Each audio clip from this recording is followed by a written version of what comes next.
¿Qué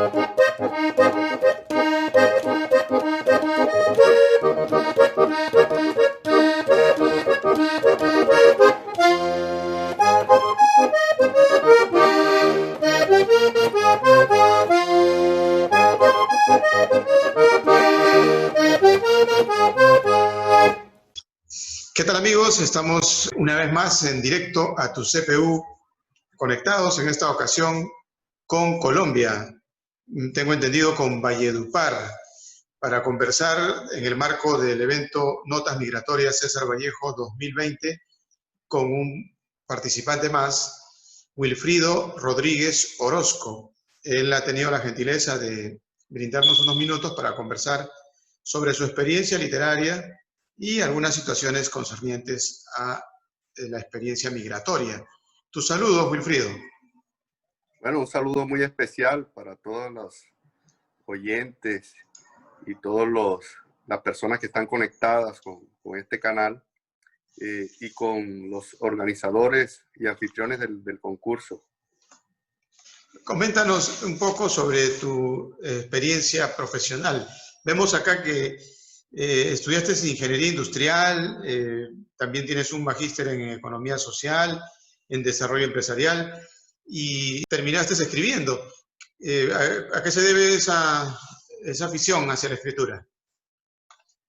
Bueno, sí, parecería que mi experiencia profesional me mantuviese un poco alejado de las letras, pero en mi experiencia vital, desde muy pequeño, he tenido esas aproximaciones con la literatura. Mi padre escribe, ha escrito varias novelas, varios libros de cuentos, y ese fue como el primer impulsor de mi afinidad literaria. Pero más allá de eso, desde pequeño también estuve rodeado de libros. Mi habitación era la biblioteca de mi hogar. Allí mismo hice que me instalaran mi cama y mis cosas personales, y se convirtió en mi habitación durante toda la adolescencia hasta que fui a la universidad, la biblioteca de la casa. Y ahí empecé a explorar, junto con la orientación de mi padre y las afinidades que personalmente iba encontrando en alguno que otro libro que esculcaba en esa biblioteca de mi papá. Ajá. ¿Y cómo así llegaste a ubicarnos en las redes sociales? Tal vez te llamó la atención el título, Notas Migratorias César Vallejo, no sé. ¿Cómo te identificaste con el evento? Bueno, sí, los encontré en las redes, explorando en las redes encontré alguna nota sobre el concurso, pero encontré alguna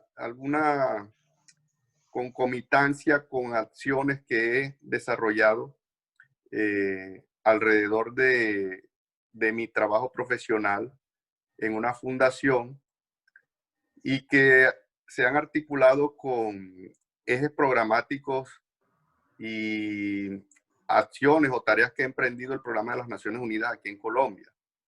Nosotros, en cooperación con el Programa de Naciones Unidas, ejecutamos algunos proyectos donde hemos tenido contacto directo con víctimas del conflicto y hemos acompañado procesos de ocupación nuevamente, de retorno de familias que habían sido desplazadas y pudieron de alguna manera ser cobijados por algunos programas de retorno a sus zonas de origen. Otros procesos en los que participamos con víctimas del conflicto armado a partir de la visibilización de sus actitudes artísticas, culturales, y en varios programas relacionados con esas víctimas del conflicto, y que su gran mayoría han tenido que emigrar a raíz precisamente de esas afectaciones. Cuando tú aprecias el panorama que nos comentas, te metes dentro de la vorágine de lo que significa la guerra como tal, porque la mencionas incluso en tu poema. ¿Esa guerra se mantiene o ya, como tú dices, tal vez las últimas tardes después de la guerra. O sea, ¿se infiere de que ya terminó o cómo lo podemos entender?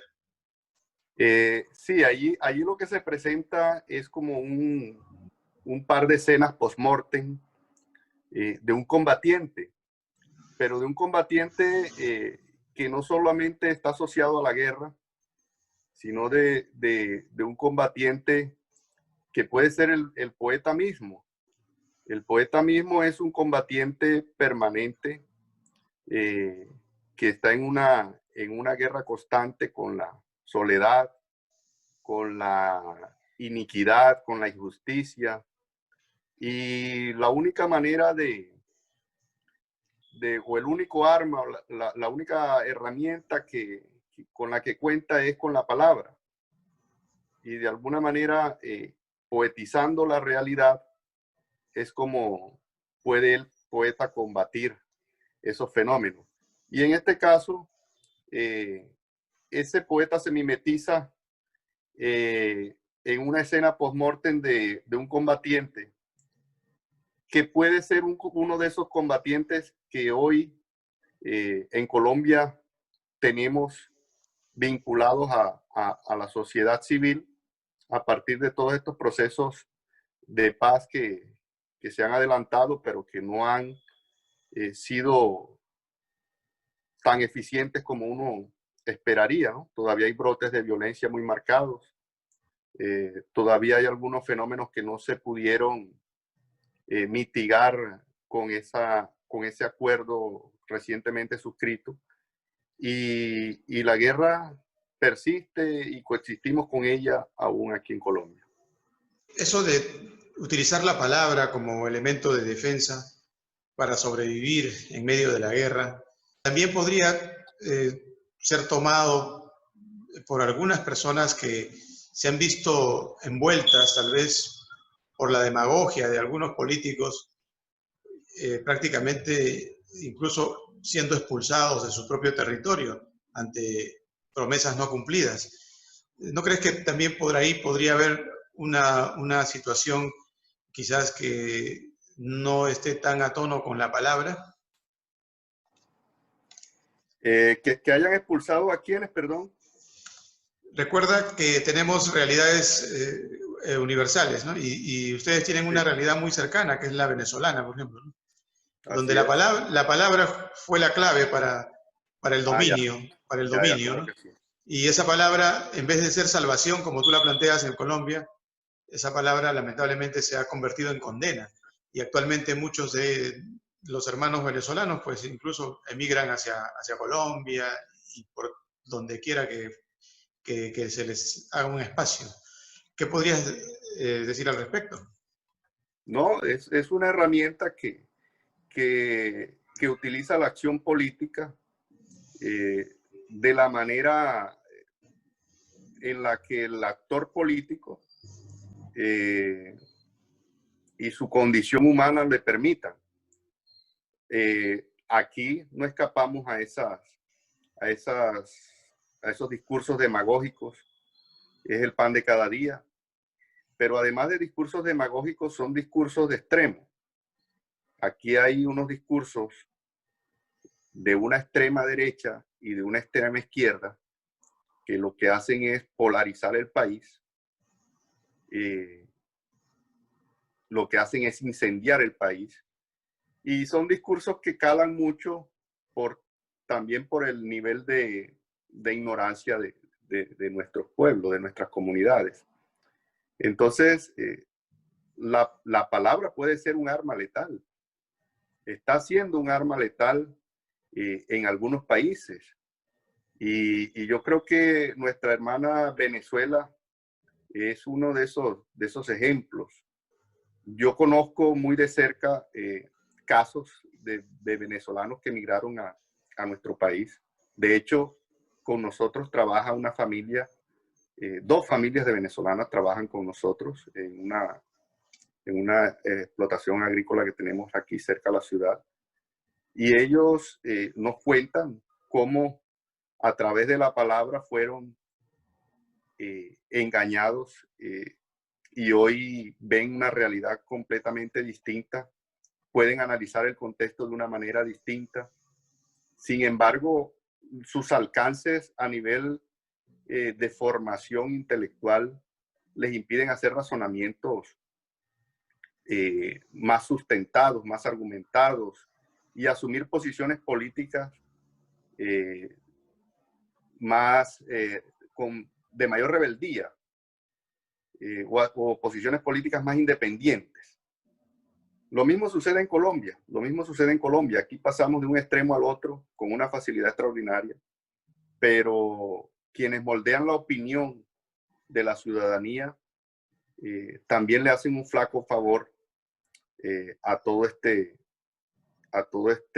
ejercicio democrático, porque lo que hacen es incendiar más al país. Así es. Bueno, unos últimos reportajes venidos de la vorágine que tiene Estados Unidos actualmente con sus candidaturas, se ve que el racismo está jugando un papel difícil de sacárselo de encima para el mandatario actual, que es Donald Trump. Y cuando se ven esas imágenes, de pronto aparece la noticia de Colombia, donde también han habido abusos y saqueos y cosas por el estilo. No sé si a Valledupar le ha tocado ver esa figura, pero tú que estás en esa zona, pues coméntanos hasta qué punto es cierto todo ese vandalismo y si obedece a una conducta inadecuada por parte de las autoridades o a una exageración por parte también de los elementos vandálicos que a veces producen saqueos y alteran el orden social. Sí, bueno, lo que te puedo comentar, lo que ha sido constatado a partir de la evidencia y lo que nos han manifestado los medios de comunicación. Aquí se han desarrollado una serie de protestas a partir de un acto de abuso policial, un claro acto de abuso policial, pero que fue aprovechado por algunas disidencias, algunas estructuras de las disidencias de los grupos armados, de la FARC precisamente, las disidencias de la FARC y el ELN, para infiltrar esas marchas de protesta y realizar afectaciones a los bienes públicos. Eso es un hecho que ya ha sido constatado, incluso acaban de hacer algunas capturas recientemente. El ELN, el grupo guerrillero terrorista del ELN, acaba de, hace unas 24 o 48 horas, acaba de aceptar que infiltró esas marchas. Pero de que hay situaciones de abuso policial y situaciones como la que se presentó el día de ayer o antier también, en la que un soldado asesinó a una chica en un vehículo que aparentemente no hizo la parada en el momento que se lo exigieron, se están presentando. Eso es inocultable. Hay abusos en las fuerzas militares. Sin embargo, son abusos que yo creo que son situaciones, errores que cometen 1, 2, 3, no sé cuántos miembros puedan haberlos cometido en el marco de una institución que puede tener 10, 20 mil, 30 mil, no sé cuántos hombres tenga. Aquí lo que sucede es que hay un país con los nervios crispados, hay un país polarizado, y cualquier error que cometa la institucionalidad quiere ser capitalizado por la oposición de la manera más ruin, aprovechándose del dolor de las víctimas en este caso. Entonces no se vuelcan a apoyar a las víctimas, a las familiares de las víctimas, sino que enfilan todas sus armas y sus estrategias ahora virtuales de ataque contra la institucionalidad y contra el gobierno. Y aquí hay una situación que yo comparto y es la libertad de opinión. Pero cuando tu opinión está apuntando única y exclusivamente a sacar provecho del dolor ajeno y a incendiar un país para de pronto tener algún rédito en medio de ese caos, creo que es una estrategia muy deplorable. Bueno, volviendo a la parte de la literatura o de la parte literaria, exactamente la poesía, tú sabes que César Vallejo es el nombre que lleva nuestro evento en homenaje al poeta que describe la guerra, pero desde un punto de vista humano. Él dice en muchos pasajes de su poesía que, bueno, que estamos de alguna forma siempre en una constante guerra, ¿no? Contra las acciones inhumanas que nos rodean, ¿no? Las actitudes inhumanas de nosotros mismos. Y es una lucha del hombre contra el hombre mismo por la subsistencia. Y quizás llegamos al punto, aquel que tú mencionas, donde dice, estaba a punto de morir para dejar de morir, ¿no? O sea, en Colombia actualmente esa figura como que toma cuerpo, ¿no? Claro, y, y es desde que nacemos la vida una constante lucha contra la muerte, un, un ejercicio de resistencia. Eh, por eso digo allí que estaba a punto de morir para dejar de morir. Ese momento o esa lucha estaba sintiéndola en sus últimos momentos ese combatiente. Y, y como te decía ahorita, no solamente el hombre desde su realidad social, política, sino el hombre desde el momento en que mira el arte y la cultura o desde que tiene una orientación estética de su finalidad vital, está pensando en incluso poetizar la muerte, poetizar esa resistencia contra la muerte. Entonces estoy totalmente de acuerdo con esa visión de Vallejo, la comparto a plenitud. Vallejo dice, al fin de la batalla y muerto el combatiente, vino hacia él un hombre y le dijo, no mueras, te amo tanto. Pero el cadáver, ay, siguió muriendo. ¿Alguna vez te has acercado tú y has intentado tal vez parafrasear eso, ¿no? O sea, tratar de que no se muera y has encontrado de que lamentablemente llegaste tarde, ¿no? O a veces también sucede que mucha gente ya no quiere seguir viviendo bajo las condiciones en las que recurrentemente se vive específicamente en Colombia. Sí, de hecho ese es el cierre, un poco el cierre de ese poema con el que estoy participando, que es un poco una apología a ese asunto que acabas de mencionar, donde el combatiente dice, y si decidí ser palabra fue para no cobrar vida, junto con la estupidez y el horror. Es un poco eso mismo, un poco una metáfora relacionada con ese asunto. Sí, bueno, pero dentro de tu plano ya de supervivencia, en el momento en el que nos comunicamos por WhatsApp, lo primero que haces es lanzarnos una propaganda. O sea, prácticamente tu mejor defensa es el ataque, ¿no? Una propaganda de un producto que me imagino que tú comercializas.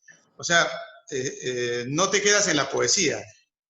Haces también un poco, usas tu conocimiento de desarrollo empresarial. Coméntanos esa faceta. ¿Cómo haces para compaginar al poeta con el que quieres seguir vivo? Claro que sí, y precisamente ese fue un emprendimiento que nace de la necesidad de seguir vivo, porque en medio de esta crisis de la pandemia,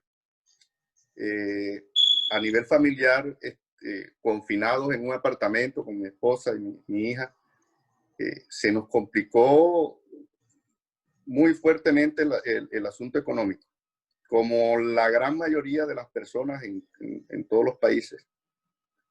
Se limitaron los recursos, la situación muy complicada a nivel económico. Y de repente a mi hija de 8 años, perdón, se le ocurrió decir, papá, pero hagamos un canal de YouTube y nos ponemos a cocinar, si eso es lo que sabemos hacer. Nosotros siempre hemos tenido un gusto especial por la gastronomía, mi esposa y yo. De hecho, viajamos mucho y nuestros viajes, nuestras visitas, nuestros recorridos turísticos están enfocados mucho más hacia lo cultural y lo gastronómico. Pero a veces uno tiene esas herramientas, esas fortalezas y no las explota sino hasta un momento de crisis, que es el que hace explorar esas nuevas o esas viejas aptitudes que de pronto uno no contemplaba explotar a nivel económico. Entonces empezamos a cocinar, creamos un canal de YouTube para mi hija. Como al tercer video que subimos al canal de Maripaz, nos dice, pero papi, vendamos esto. Si esto nos quedó rico, vamos a venderlo. Y empezamos a ofrecer un producto. Cuando el producto empezó a ser demandado, ya creamos un canal distinto para no involucrar a la niña, a la menor de edad en temas de explotación económica y eso. Creamos un canal distinto solo para la comercialización de nuestro producto. Y nos ha ido muy bien, gracias a Dios, con eso. Con ese emprendimiento hemos subsistido en medio de la pandemia porque no tenemos en estos momentos vinculación laboral alguna, ninguno de los dos. Hacemos salsas, pan de bonos, salsas para pastas y todo esto. Y nos ha ido bien, gracias a Dios. Bueno, interesante lo que has planteado, incluso con la integración familiar, integrando a la niña, que es básico también, adecuarla para los nuevos tiempos que se vienen. Quizás este sea el principio de un tiempo que va a ser marcado con este tipo de desafíos, ¿no? Donde debemos estar en constante uso de nuestro ingenio, de nuestras herramientas que las teníamos por ahí tal vez guardadas y que no las valorábamos en su real dimensión, y que para estos casos, pues la comida, por ejemplo, es algo ineludible, ¿no? O sea, es el comercio que no va a parar por más pandemia que haya. Y si se trata de que en algún momento se abran las fronteras, pues te recomiendo que te des una vuelta por Perú, porque Perú en comida es, creo que, un ejemplo. Claro que sí. Y la gastronomía es de lo mejor, ¿no? Es un viaje que tenemos aplazado, ese viaje a Perú. Sí, sí. Bueno, eso sería parte ya de que tu emprendimiento se ponga un poco más elevado aún de lo que ya es, ¿no? En Claro. estos tiempos de dificultad económica. Bueno, volviendo a la parte ya de la literatura como tal, tus expectativas en el margen de la parte industrial o lo que has estudiado, economía social, lo que hayas estudiado, ¿no? Y la poesía es solamente un hobby o también tú crees que en algún momento puedas ampliar un poco más tu participación literaria? No, yo creo que estoy en un proceso de crecimiento a nivel de escritura creativa. Me he aproximado muchísimo más al ejercicio juicioso de la lectura. Yo he hecho varias publicaciones ya de poemarios, pero a partir del poemario más reciente, que lo publiqué ya hace 2 años y medio, decidí que el próximo poemario que publicase debía tener un peso relativo muy superior a los ejercicios que ya había hecho. Entonces, empecé a participar en el taller literario del profesor Félix Molina aquí en la ciudad, que es un poeta muy interesante y muy joven además.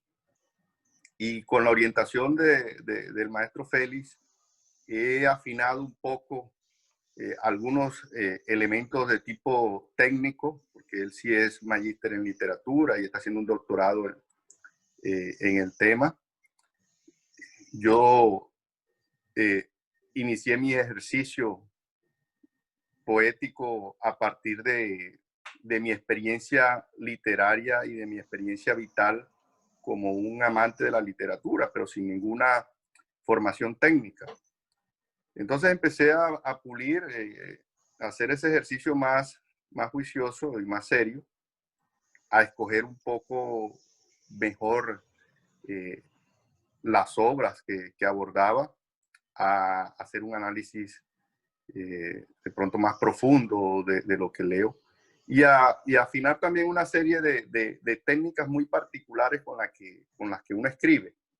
Entonces, ese ejercicio ha derivado también en dos obras que tengo al momento inéditas y que son con las que estoy de pronto haciendo algún ejercicio de participación en concursos, a ver qué pasa con ellas y abordándolas cada día, afinándolas cada día más, hasta el momento en que ya decida no volver a verlas como hijas mías y hacerlas hijas del mundo literario.